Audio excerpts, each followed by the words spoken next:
تایید شما طبیبای ما میری خیلی کوکی همین دلوخت مینویسا زبانی گو بری منمی قای میگه همه دردی که هست دمان بوده طبیب دلوخت مینویسا با بیچاره بینه ای دسته که گرفته اومده رای دلوخانه نشون میده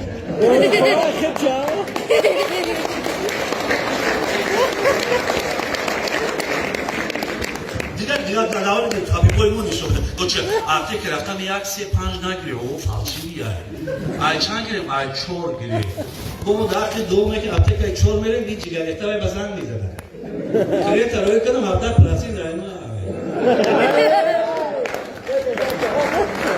او بس همین خالق سیادمان و سلامت باشو دکتر ویلوی بکار برده لیک 20,000 معاش گیریم قسمت اشمان هم معلومات پول داره خریده گیریم گفتم این یک گپای تمام بیمارخانه محکم شود خدا اگر در کجای هستی گوش کن تمام بیمارخانه محکم شود لیکن یک شعبه وزارت تندرستی به تنفس 24 ساعت کار کند تولد خانه‌اش کار کند درسا برای نبیرها بکنم سلامت خب طبیبا شما همه ناراحت نشید من همراه شما همکسب هستم شما هم توبت میکنم من توبت میکنم توبت دکتر چه محض دستی محض برقی سوزن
حاکی فامیلا میفتیم هر کی دیگه شده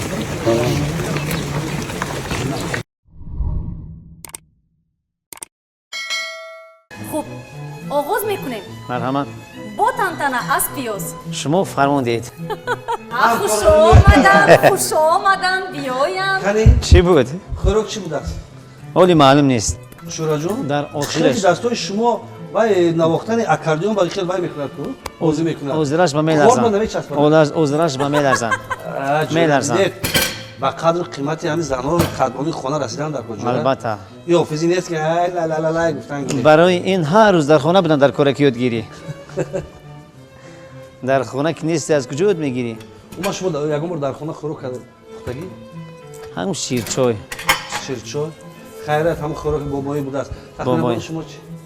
من در خانه فقط خودم تاو میپزم شورای من حیران شما جیب بزنه که گپ میزنه چی باقی ها مردم تعریف توصیف خوراک شما شنیده باور که دهانش آب شده است گرسنه ماندید شورا جین استوره کار کردن وای نداره یک کم کم گپ نزنید شورا جون من شما یک خوش دارم یک ترانه اومد ترانه شما همش بدیل بینندگان بسیار برخوردار بسیار دوست می‌دارن شما یک از شما یک خواهش هم کار کنید و هم یک سوری که من به شما میگم زمزمه کنید میکنیم زمزمه و باش من دوست می‌دارم با شرطی که شما زنکار اون گپ نیست خانه رو بعد گپ بکرمامی میزنی بسیار کمالانه بسیار دل سوخت خواهش بگیم میجان یا پرانو تخمیل گشنه این پارش تخمیل دادن و این برای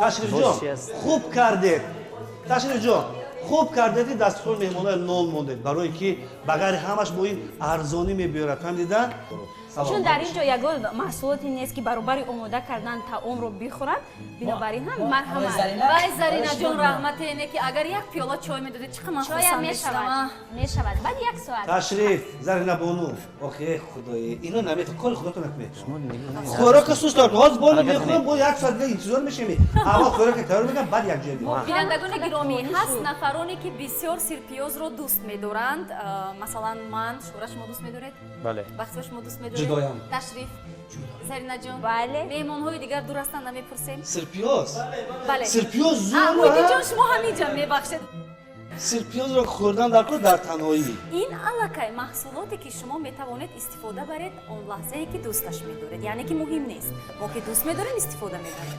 و همینچنین گوشت قیمه رو بسیار مزه خوب می‌دهد شبید. و از آن سببی که ما این طعام رو در تفدان میپزیم، برای ما 4 دانه سفیدی تخم لازم است. میگوید که واه برای چون قدر بسیار؟ برای آنکه وقتی که در درون آب میپزد دیگه است گوشت قیمه، وقتی که در تفدان تر کرده میشود چقدر سفیدی تخم زیادتر باشد همون قدر تیت نمیشود. سفیدی باز مرغ شما باز تخمای هم مرغ شما لازم. باور کنید این مرغ بیچاره از تخم کردن اگر گپ زنم، همون مرغی که شما آوردید 4 دانه نمک عقب نمیتید گوشتنچه شده گشت از اینجا به کجای بعد. راست گفتن. باور کنید این سال اگر کدومی اگر در خودش پروری کند تو بسیار فراوان میشه، ارزان میشه. بعد دیگه در زمینه بینای استقامتی گپ میزنن تخم بیا تخم کلام گفتن دوای نمیکنن.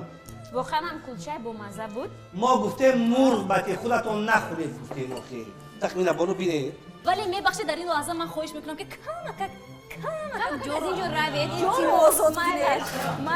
یه روایتی شعر برایش تو کی خیلی نگو گیشنه خوش یک دانشجو گیشنه خب یک گوشش میره انا یکی مردم میدوام دانشجو رو میخوام میگم آب بیارید آب بیار که هوشش رفته این دانشجو چی باشه میگم نگاه التماس رو خطیش خانم بیارم ما میریم خوش اومدید. شما خواهش ما اجرا نکردید. اجرا میکنیم.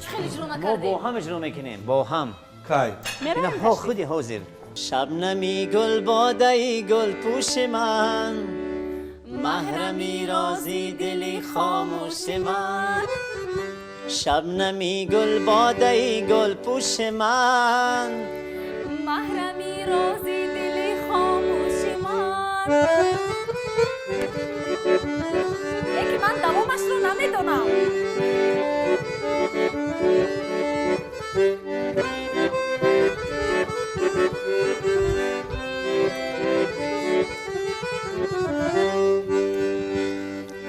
نیست نیازم به طبیبان دیگر، بوس زنی بر سر و بر دوش من. نیست نیازم به طبیبان دیگر، بوس زنی بر سر و بر دوش من. شبنمی گل باده گل پوش من، محرمی رازی دلی خاموش من. شبنمی گل باده گل پوش من، محرمی رازی دلی خاموش من. محرمی رازی دلی خاموشی من.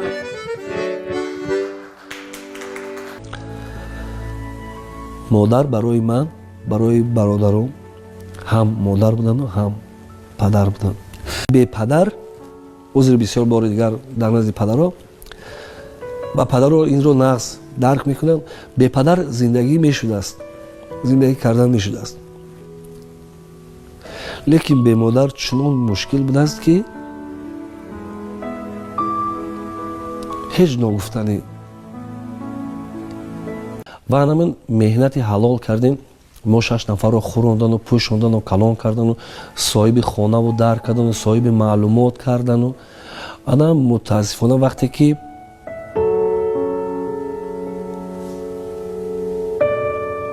امروز همگان ما برادرها صاحب خانه و در و صاحب وظیفه و